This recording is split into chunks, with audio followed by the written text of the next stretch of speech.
What is your character? What is your commitment?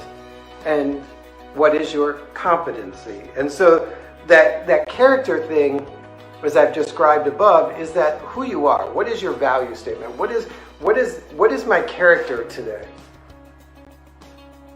Who am I showing up as? Not who do I want, like who am I? And then the commitment, how committed to this goal, this project, this team, this idea, these values am I? And then what is my competency? Meaning, how well do I know what I know? How well do I know what I need to know? How well am I executing those character values, that consistency values? How well am I doing what I say I want to be doing? I had a note here and now I can't find it. Anyhow, we'll let it go. I got too many notes on here, just so you all know. So here's what I do. So when I start in the morning, it's like when I look at my schedule, when I look at my day, when I look at the things that I'm being engaged in, I'll say, okay, who is my character as it relates to this person? Who is my character as it relates to this event, this project, this thing that I'm creating? What is my character? And by character, I'm talking about those core values, those things that don't change no matter who and where you're at. Do I need to show up as a leadership? Do I need to show up as a listener? Do I need to show up as supportive, encouraging, accountable? What is the nature of who I am? The stuff that bubbles and perks in me, my DNA. What is my character for who I am today? And I don't mean to say your character changes, but pieces of who you are. We're all a blend and a mismatch and, combination of art. Sometimes I need to be the quiet, silent listener. Other times I need to be the bold, strong leader. Other times I need to say, no, that's not who I am. I don't step over that line. That is against my character. It's about my integrity. It's about my ethics. It's about my honesty. It's about my kindness. These are lines that I draw, and sorry, where I'm going today with this, I've got to be firm on those things because I could be pulled out of those values. And then what is my commitment to it? Like, how committed am I to integrity? How committed am I to honesty? How committed am I to leadership and supporting and loving and caring? So how committed am I? And sometimes when I check the how committed am I often slide in why am I committed? And if my commitment scale is like a 3, then I'll ask why am I only committed at 3? Does this really have value? Or am I just faking it and saying it because that's what everybody says I should be doing, and so therefore I'm kind of committed to it, but I'm really not committed to it because I'm not really invested in it because I don't really care if it makes it or fails? Then stop.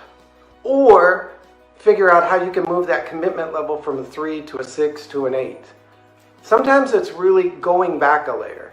Like, oh, I'm committed to, paying off my credit cards. And when I hear somebody say that, I'm like, okay, that sounds like a 2. Why are you committed to paying off your credit cards? Oh, because, I really can't be carrying this debt. What would happen if tomorrow you weren't able to work to continue to pay off that debt? Oh my gosh. Well, what do you mean, oh my gosh? Well, then my family, my kids, my spouse would have to take over, and I don't know if we could survive on one credit card or one income with this credit card debt. And then they start to see that the value of paying off the credit card debt isn't because that's the right thing to do. It's because it could cause harm, or it could reduce their freedom or their flexibility or the decisions they're allowed to make. And so their commitment level might raise. Or when I say, how committed are you to losing weight? And they're like, yeah, I really want to lose weight. It's almost summertime. Okay. Have you had a doctor's report? Yeah, I went to the doctor. He says I have high blood pressure. Oh, what is one of the side effects of high blood pressure? Well, I could have a stroke. Oh, so you get it? Sometimes we have to dig a little deeper to find that commitment. And then that competency level. As you begin to grow and move and shift and change your life, what got you here ain't going to keep you there, kind of thing. We got to go in and say, okay, the skills, the talents, the things that I know now brought me to this awareness point. But this isn't where I want to stop. And so how do I get to the next awareness point or growth point is through growing my knowledge, growing my wisdom, growing my experiences, growing my influence, or those influencing me. And so when I ask, how is my competency? It may be like, I got this. And anytime I say I got this, I know that I'm pretty much lazying it.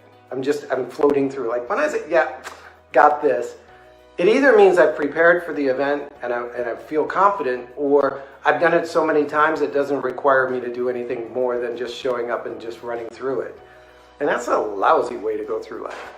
So when you start your day today, or when you check in with your kids, or when you're good morning, Joy, when you're hanging out with your teammates, ask, what's our character as a company, as a team, as an organization, as a family, as my son, as my daughter? Let's check in on your character. What are the core values that you hold true to you? How are those holding up in the pressure of being a teenager? How are those holding up in the pressure of this competition in our office or in the recent changes in your marriage? How are those core values holding up? Okay?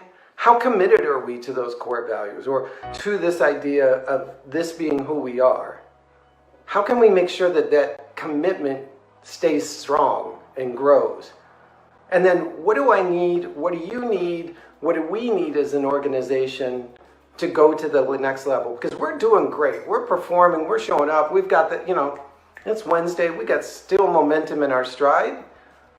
So how can I as a leader, how is I as a parent, how is I as a team member, an owner, or a friend, or a coach, how can I help you raise your competency? Now that doesn't mean I might have the answer, the wisdom, the talents, the tools to do it, but I can always direct you and bring that awareness to you. Good morning, Miss. So ask yourself today, what is my core value?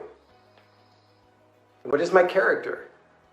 How committed am I to that? And where do I need to be to grow it? And, I'm going to say selfishly, Success Life Live, being in a community like this, connecting and sharing with each other helps. Being on the podcast or the radio show or being on the newsletter where once a week you get a Success Life coaching tip, those are all tools that feed in. If you came into my office, you'd see I've got like 6 notebooks. Each of them is for a different coach, a different teacher that I'm hanging out with, so that I can plug into them. And then when I need them in my mind, in my thoughts, in my behaviors, I can go straight to the notebook and not have to dig through all kinds of stuff to find them. So the 3 C's, that's all we got today. What is your character? What is your commitment? What is your competency? Focus on those every day for the next 30 days. Preach, brother. Oh, thank you, Greg. Your life is success. It is yours. And yes, contrary to what people may made you think in the past, contrary to the belief system that you've been holding on to up until now, contrary to what your 3rd grade teacher said, you are worthy. You are worthy of it. And never doubt that. And never let anybody take that away from you. If you hear somebody say that, well, who do you think you are? Just say, hey, Eric said I'm worthy. I'm living with that. And you get a choice. You are worthy, my friend. Worthy. Bye-bye.